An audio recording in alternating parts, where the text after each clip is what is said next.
بڑا لیڈر وہ ہوتا ہے جس کو دنیا کے بڑے لیڈر بھی بڑا لیڈر مانے ہیں۔ عمران خان ایسے ہی لیڈروں میں سے ایک ہیں۔ طیب اردگان پاکستان کے دورے پر آئے، ان کی طرف سے خطاب کے دوران کہا گیا کہ پچھلی مرتبہ میں پاکستان آیا تھا تو عمران خان نے میرا استقبال کیا تھا، آج وزیر اعظم شہباز شریف ہیں، انہوں نے کہا کہ عمران خان آج یہاں پہ موجود ہوتے تو میرے لیے خوشی کا باعث ہوتا، میں ان کے ساتھ مصافحہ کرتا۔ یہ سارا کچھ ان کی طرف سے کہا گیا اور یہ پی ٹی وی پر دیگر چینل پر براہ راست دکھایا گیا۔ کسی نے اس کو ایڈٹ نہیں کیا یا ایڈٹ کرنے کا موقع نہیں ملا، مجبوری تھی، یہ سارا کچھ چل گیا۔ آپ بھی ذرا سن لیجئے طیب اردگان کی طرف سے کیا کہا گیا۔ Bütün Pakistanlı kardeşlerime Esselamu Aleyküm. میرے تمام پاکستانی بھائیوں اور بہنوں کو میری طرف سے سلام۔ Pakistan, Türkiye'ye çok yakın bir ülke ve bu milletle ilgili çok güzel anılarım var. Pakistan ترکی سے بہت قریب ملک ہے اور اس قوم سے میری بہت سی یادیں وابستہ ہیں۔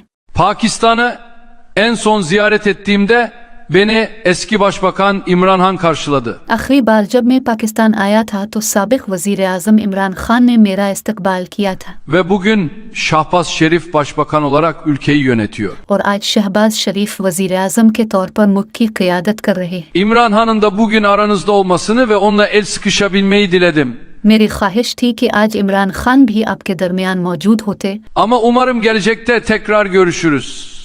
Pakistan benim ikinci evim. اور میں ان سے مصافحہ کر سکتا۔ امید کرتا ہوں کہ مستقبل میں عمران خان سے ضرور ملاقات ہوگی۔ تو یہ ہوتی ہے بڑے لیڈر کی نشانی، بڑے لیڈر کی پہچان، جس کو دنیا کے بڑے بڑے لیڈر بھی ایسا ہی مانے۔ اب آ جاتے ہیں سیاستدانوں کی طرف۔ سیاستدان ایک دوسرے کے ساتھ تھپڑو تھپڑی ہو رہے ہیں، شرم ان کو مگر نہیں آتی، اپنے اپنے لیڈر کو بڑا بنا کے پیش کیا جا رہا ہے۔ جیسے فواد چودھری اور شعیب شاہین کے مابین اڈیالہ جیل کے اندر لڑائی ہوئی، جھگڑا ہوا، دونوں ایک دوسرے پر پل پڑے، ایک دوسرے کو مارا گیا، کٹا گیا، اور دونوں بڑے فخر کا اظہار کر رہے ہیں۔ شعیب شاہین کی طرف سے کہا گیا کہ انہوں نے مجھے پکڑا اور میرے لوگوں نے بھی ان کو پکڑا، جو کچھ میرے ساتھ کیا گیا تھا ہم نے ان سے 5 گنا زیادہ ان کے ساتھ کر دیا۔ وہ انہوں نے بھاگنا شروع کر دیا میری ٹیم سے، میرے گارڈوں سے وہ بچ نکلے، نہیں تو ہم نے اور بھی ان کو پھینٹا لگانا تھا۔ ساتھ ان کی طرف سے یہ بھی کہا گیا کہ آئندہ اگر انہوں نے ایسا کیا، اب تو ہم نے 5 گنا زیادہ بدلہ لیا ہے، آئندہ 10 گنا زیادہ کٹاپا چڑھائیں گے۔ یہ بڑی شرم کی بات ہے۔ اور میڈیا میں میڈیا والے بھی اپنے اپنے لیڈر کو جو ان کو پسند ہے اس کو اوپر دکھانا چاہتے ہیں۔ ایک طرف لوگ کہہ رہے ہیں کہ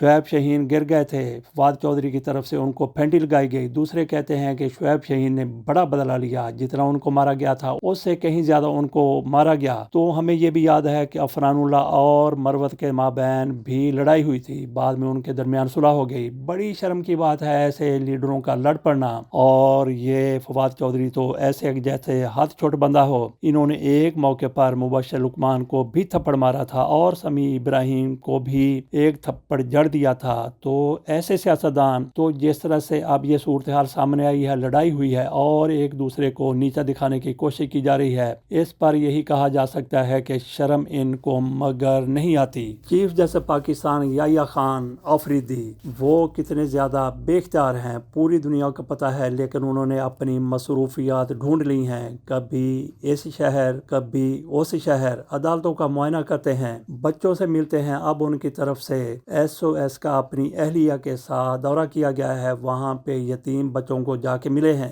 بہت اچھا ہے، قاضی فائز عیسیٰ بھی جڑاوالا پہنچ گئے تھے، وہاں پہ مسیحوں کی عبادت گاہ کو جلا دیا گیا تھا، وہ بھی اسی طرح سے ویلے تھے، کرنے کو کچھ نہیں تھا۔ عمران خان کے آخر کار کتنے ان کے پاس مقدمات ہونے تھے، اور یہ وہ دور تھا جب وہ ابھی چیف جسٹس نہیں بنے تھے۔ اسی طرح سے ان کی جگہ پر جناب یحییٰ آفریدی صاحب آئے، لیکن ان کے پر کاٹ دیے گئے، چونچ اور دانت بھی نکال دیے گئے۔ تو بے اختیار قسم کے چیف جسٹس ہیں، تو انہوں نے اپنی مصروفیات اسی طرح سے نکال لی ہیں، کبھی بچوں سے جا کے ملتے ہیں، کبھی کسی اسکول میں چلے جاتے ہیں، کبھی کسی جگہ کا افتتاح کرنے کے لیے پہنچ جاتے ہیں۔ تو ٹھیک ہے، یحییٰ آفریدی صاحب کو یہی پسند تھا، چیف جسٹس بننا ہے، کسی کا حق مارنا ہے، وہ مار کر بن گئے۔ چلیں، یہ تو ہے کہ پروٹوکول مل رہا ہے، گارڈ ہیں، گاڑیاں ہیں، سارا کچھ ہے، لیکن اگر عزت نہیں ہے، عزت اور ذلت تو اللہ کے ہاتھ میں ہوتی ہے۔ ٹھیک ہے، ادھر بلاول بھٹو زرداری کی طرف سے بھی لولی لنگڑی سوچ کا اظہار کیا جا رہا ہے۔ ان کی سیاسی سوچ لولی ہے اور لنگڑے قسم کا بلاول بھٹو زرداری بیان دیتے ہیں۔ ان کی طرف سے اب کہا گیا ہے کہ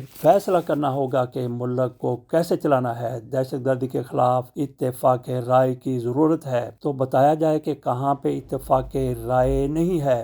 army chief general Asif Munir کہتے ہیں کہ پوری قوم متفق ہے، پوری قوم ان کے ساتھ کھڑی ہے۔ جب نوجوان آپ کے ساتھ ہوں، پوری قوم آپ کے ساتھ ہو، آپ کی فوج کو دنیا کی کوئی طاقت شکست نہیں دے سکتی۔ ادھر بلاول بھٹو زرداری اتفاق رائے کی بات کر رہے ہیں۔ ان کا کہنا ہے کہ فیصلہ کرنا ہوگا کہ ملک کیسے چلانا ہے۔ تو بلاول بھٹو زرداری کو ابھی تک یہ بھی نہیں پتا کہ ملک کیسے چلانا ہے۔ جمہوریت ہے، انتخابات ہوتے ہیں، تو کیا بلاول بھٹو زرداری صاحب کی طرف سے جمہوریت کے مطابق ملک چلانے کی کبھی بات کوشش کی گئی ہے؟ یہ ناظرین آپ خود سوچ لیجئے۔ بلاول بھٹو زرداری کی طرف سے کہا گیا کہ پی پی کا موقف ہے کہ تمام ادارے ایک دائرے میں رہ کر کام کریں۔ یہ ان کی بچگانہ سوچ ہے۔ ایک دائرے میں کیسے سارے ادارے رہ سکتے ہیں؟ ہر ایک ادارے کا الگ سے دائرہ کار موجود ہے، اسی میں رہ کے انہیں کام کرنا ہے۔ ایک دائرے میں کبھی بھی ادارے نہیں آ سکتے۔ عدلیہ کا اپنا کام ہے، پارلیمنٹ کا اپنا کام ہے، فوج کا اپنا کام ہے، تو کیسے سارے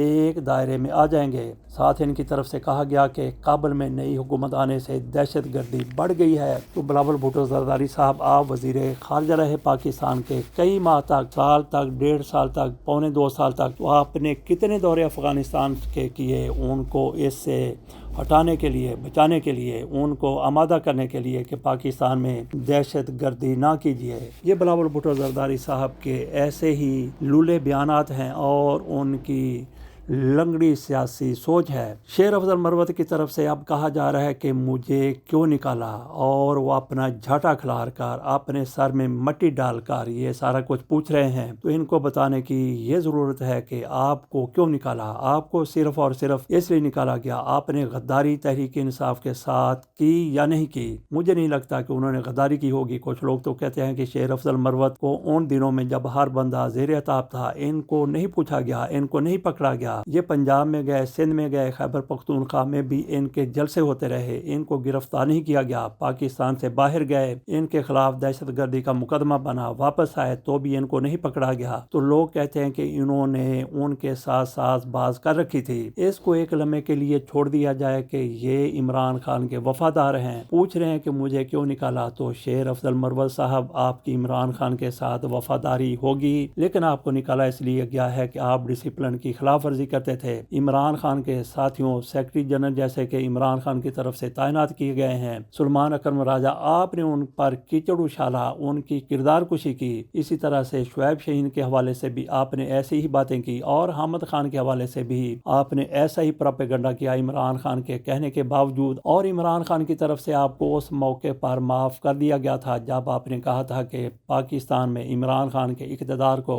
ختم کرنے میں سعودی عرب بھی ملوث تھا۔ عمران خان نے کئی مرتبہ آپ کو وارننگ دی۔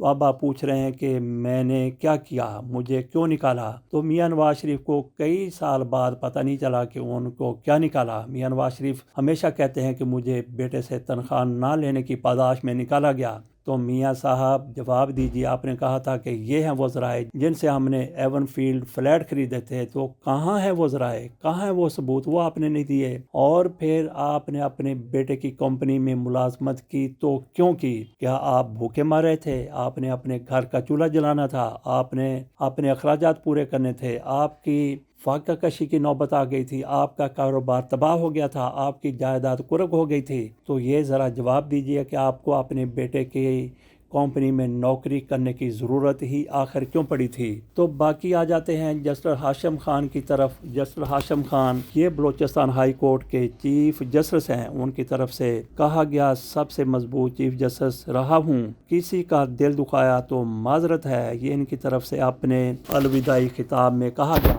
جانر میں جو بھی دعوت دی گئی تھی اس میں انہوں نے یہ باتیں کی کہ سب سے مضبوط چیف جسٹس رہا ہوں۔ تو سارے کے سارے کون ہے جو اپنے آپ کو کہتا ہے؟ ایک بھی بتا دیں کسی چیف جسٹس نے یہ کہا ہو کہ وہ کمزور ہے؟ حتیٰ کہ عبدالحمید ڈوگر جو بالکل ہی کٹ پتلی تھی، پرویز مشرف کے وہ بھی اپنے آپ کو مضبوط چیف جسٹس ہی باور کرواتے تھے، تو وہ کہاں ہیں؟ وہ کتنے مضبوط تھے؟ اسی طرح سے آپ بھی کہہ رہے ہیں کہ میں مضبوط چیف جسٹس رہا ہوں.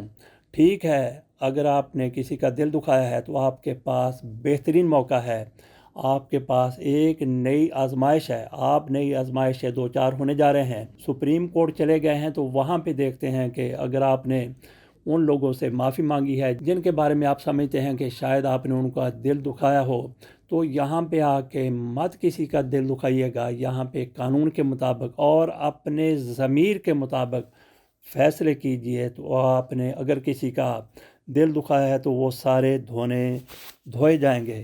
راکھی ساونت کی طرف سے مفتی قوی کو چکمہ دے دیا گیا. جیسے ہی انہوں نے چکمہ لیا تو مفتی قوی صاحب راکھی ساونت سے شادی کے خواب دیکھتے دیکھتے خوابوں کی جنت میں بسیرا کیے ہوئے ہیں، لیکن ان کی طرف سے کہا گیا کہ 14 فروری کو ہماری شادی ہونی ہے. آج 17 فروری ہے، لیکن کہیں نام و نشان نہیں ہے راکھی ساونت کے ساتھ مولانا صاحب کی شادی کا. تو مولانا صاحب بلکہ اس سے بھی تھوڑا ان کا درجہ آگے ہے، مفتی صاحب ہیں. ان کی طرف سے کہا گیا تھا کہ میں نے 3 درجن کے قریب شادیاں کی ہیں اور میری عمر اب 59 سال ہے. یہ گزشتہ سال کی بات ہے، اب وہ پورے 70 کے ہو چکے ہیں. 70 کے ہو کے بھی ان کی طرف سے راکھی ساونت کے ساتھ شادی کی کوشش کی گئی. انہوں نے بھی مثبت جواب دیا اور انہوں نے ان کو چکمہ دے دیا. تو مفتی صاحب اس چکمے کو ابھی تک چوس رہے ہیں کہ اب بھی میری ان کے ساتھ شادی ہوتی ہے، اب بھی ہوتی ہے. لیکن ان کا دیا گیا چکمہ مولانا صاحب تک پہنچا ہوا ہے اور وہ اس کو